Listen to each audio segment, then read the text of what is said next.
everyone! Welcome back to Story Hive. Don't forget to hit that subscribe button and ring the bell so you never miss an update.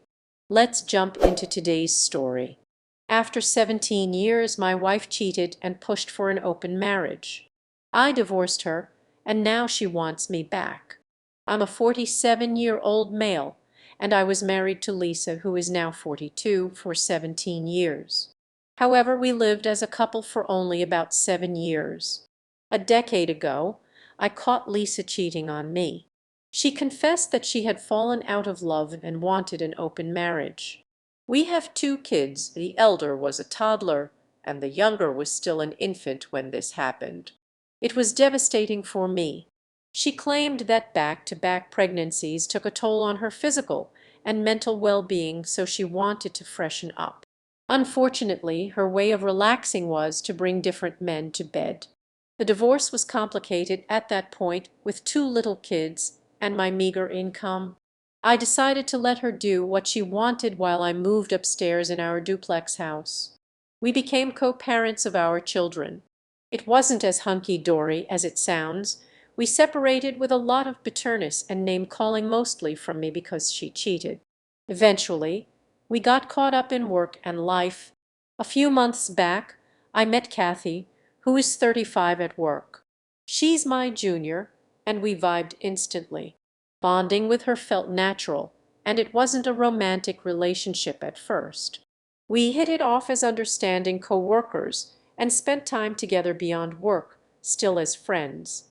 It was only last month that we made out, and I felt something special about her.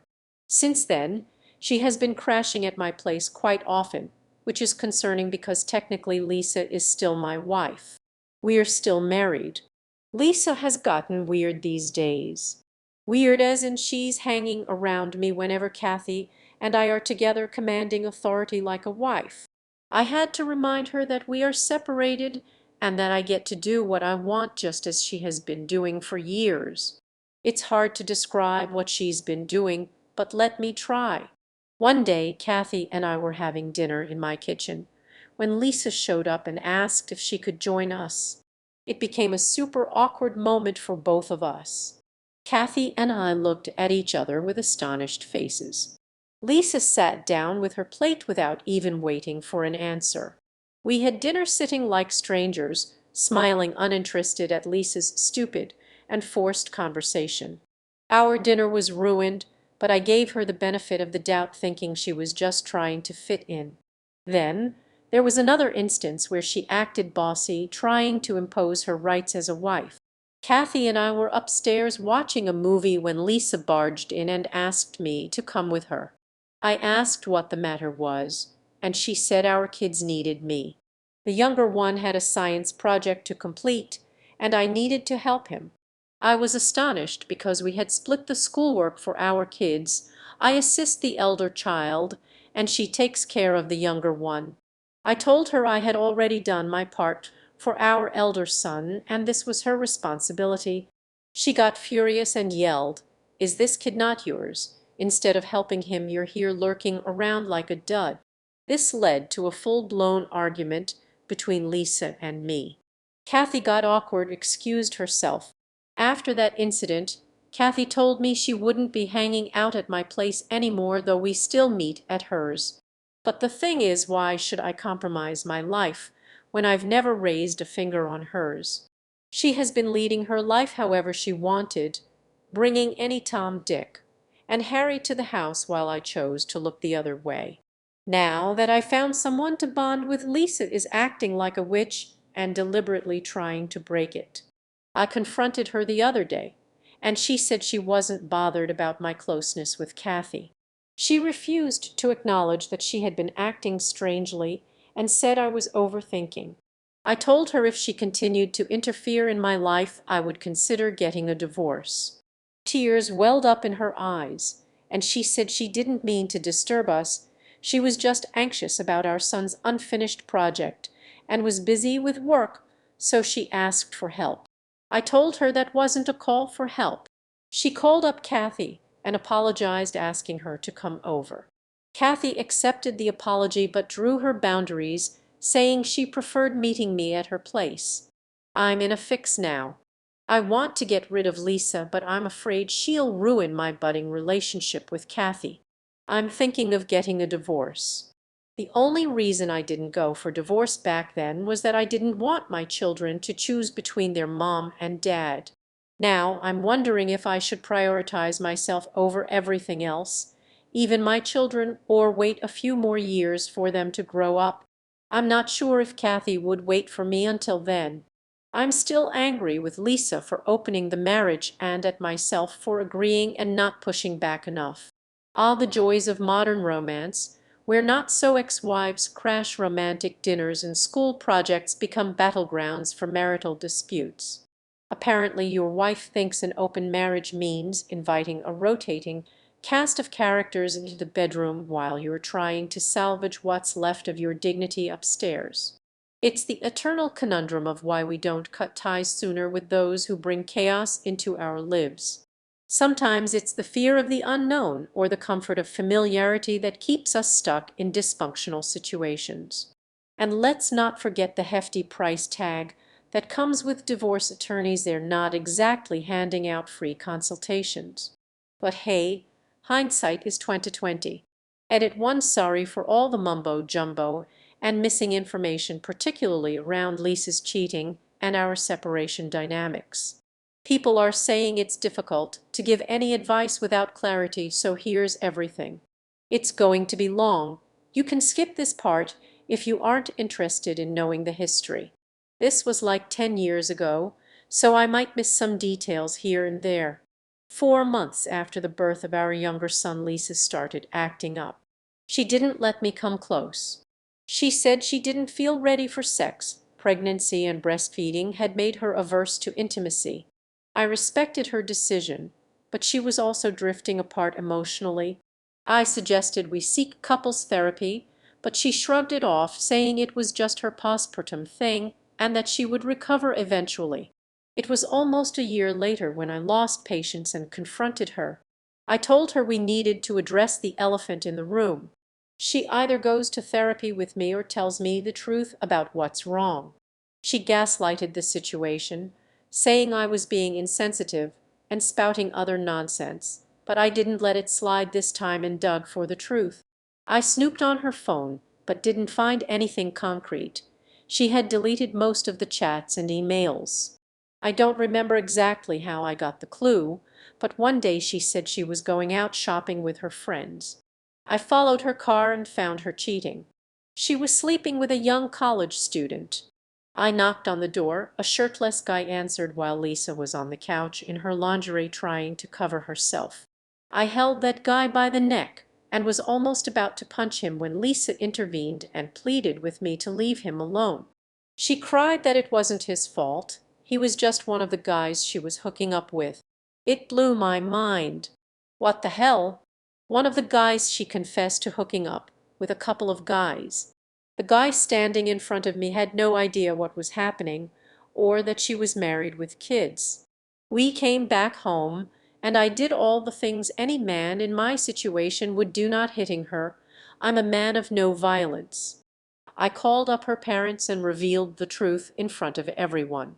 I insisted on a divorce. I even hired a lawyer and discussed the case. But as the situation progressed and the lawyer explained the reality, it shook me. There was no real gain for me, only loss. With the children being so young, they would need their mother.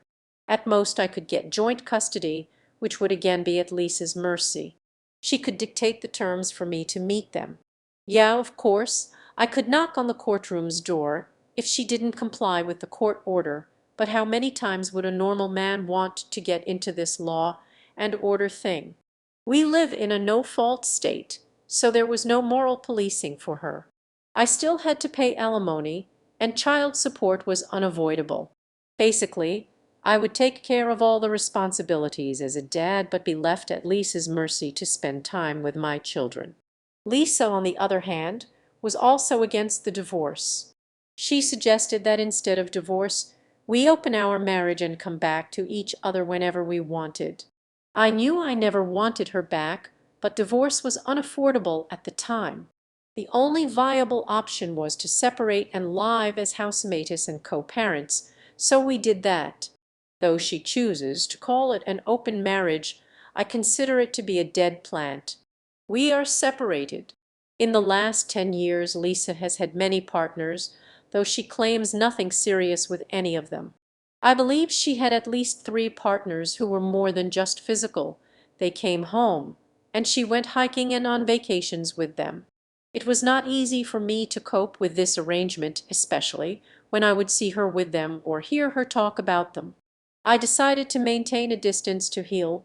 I focused on my work and our kids, doing my best to create a stable environment for them while trying to come to terms with my own feelings. As the years went by, I found ways to move on. I invested time in my hobbies, strengthened friendships, and gradually built a life that was separate from Lisa's chaotic one. I thought I had put everything behind me until I met Kathy.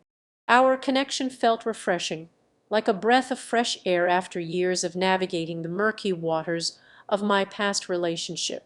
But now, with Lisa's sudden interest in reestablishing her role in my life, I'm torn. I don't want to disrupt my relationship with Kathy, yet I also feel a sense of obligation towards my children. Lisa's attempts to reclaim her authority and control are infuriating and confusing. She seems to forget that she chose this path and now she wants to act as if nothing ever happened.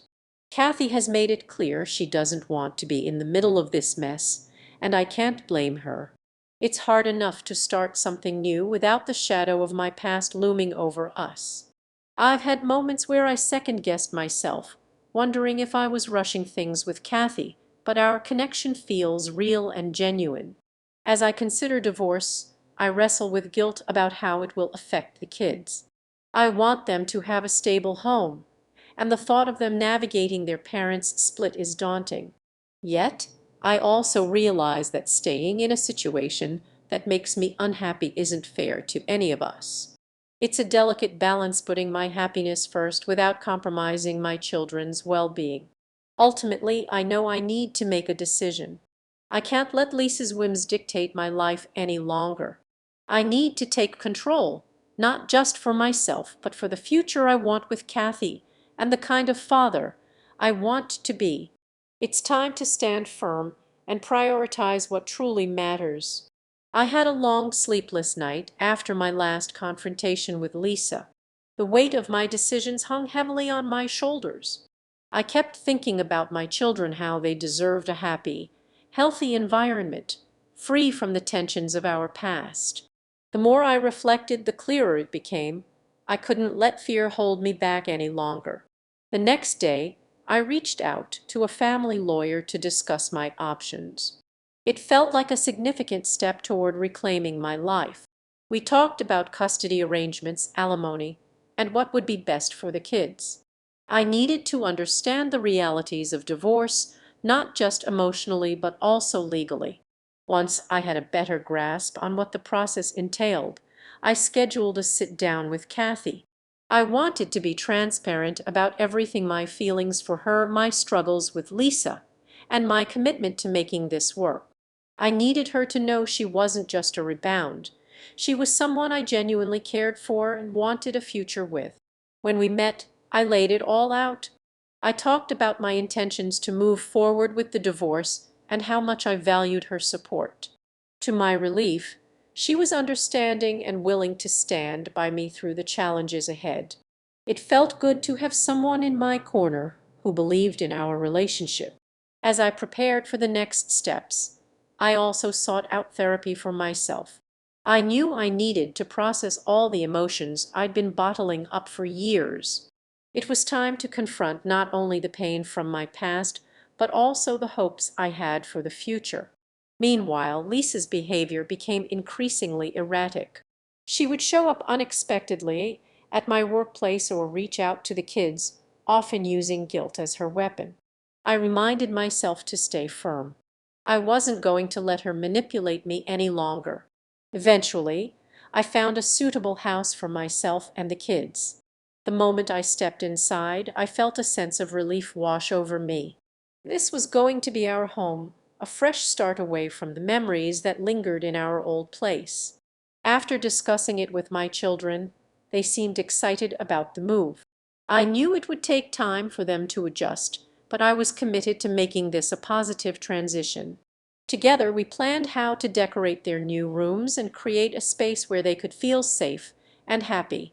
The day of the move arrived, and despite the chaos, there was a sense of optimism in the air. As we unpacked boxes and set up our new home, I could see my children's spirits lift. They were starting to embrace this change, and that made me hopeful. In the midst of everything, I finally filed for divorce. I felt a mix of fear and liberation. This was the end of a chapter I'd wanted to close for years, and now I was finally taking that step. Afterward, I reached out to Lisa, letting her know about the divorce filing. I expected her to react poorly, but surprisingly, perhaps she realized that her control over my life was slipping away. As I navigated this new chapter with my children and Kathy, I felt a sense of empowerment. I was no longer the man held back by his past. I was becoming someone who prioritized his happiness and well-being. The road ahead was uncertain, but for the first time in a long while, I felt ready to face whatever came my way. As the weeks passed, life in the new house began to settle into a rhythm. My children were adapting well, and I was grateful for their resilience. We created new traditions: Friday movie nights, Sunday breakfasts, and even impromptu game nights that filled our home with laughter. It felt good to witness their joy, and it reminded me of what I was fighting for all along. Kathy and I also found ways to nurture our relationship amidst the chaos. We'd have quiet dinners together, often discussing our dreams and aspirations. She encouraged me to express my feelings about the divorce and my concerns as a parent. It was refreshing to have someone who understood the complexity of my situation and still chose to be by my side. One evening, as we cooked together, I opened up about my fears regarding the divorce. I worried about how it would affect my kids long term, how they'd handle the changes. Kathy listened intently, reassuring me that they were resilient and that I was doing everything right by being present and supportive. "I believe in you and your kids," she said, smiling. "You're all going to be okay." Her faith in us gave me the strength to push through the difficult moments. There were times when Lisa would try to intervene in our lives, sending messages about how unfair the divorce was or attempting to manipulate the kids. I had to remind myself to stay firm and to communicate openly with my children about what was happening.